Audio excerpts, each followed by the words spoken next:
একসময় ভারতের এক ঘন শালবনে একটি সিংহী একটি শাবকের জন্ম দিল। কিন্তু ভাগ্যের নিষ্ঠুর খেলায় শাবকটির জন্মের কিছুক্ষণ পরেই সিংহীটি প্রাণ হারাল। সদ্যজাত শাবকটি একা ও অসহায় হয়ে পড়ল। ঠিক সেই সময় পাশ দিয়ে যাচ্ছিল একটি ছাগলের পাল। মা হারা সিংহ শাবকটি ভয়ে ও ক্ষুধায় ছাগলগুলোর পেছনে পেছনে হাঁটতে শুরু করল। ধীরে ধীরে সে তাদের সাথেই থাকতে লাগল। ছাগলদের সাথে বড় হতে সিংহ শাবকটি তাদের মতোই আচরণ করতে শিখে গেল। সে আর মাংস খেত না, ঘাস খেত। সে গর্জন করতে জানত না, শুধু ভয়ে মিমি করত।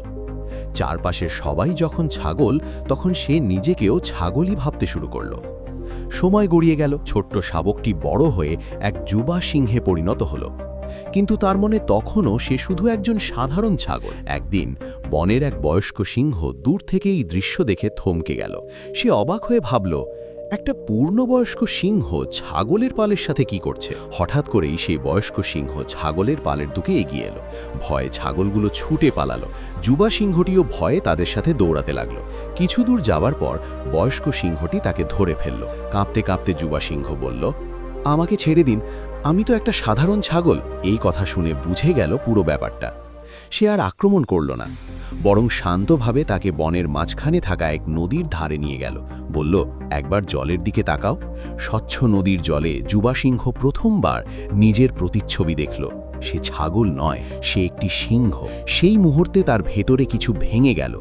ভয়, ভুল বিশ্বাস আর নিজেকে ছোট ভাবার মানসিক শৃঙ্খল। হঠাৎ করেই সে বুক ভরে এক ভয়ঙ্কর গর্জন করল। সে গর্জনে পুরো বন কেঁপে উঠল। সেই গর্জনের সাথে সাথেই সে বুঝে গেল, ছাগলের মতো জীবন কখনোই তার সত্য ছিল না।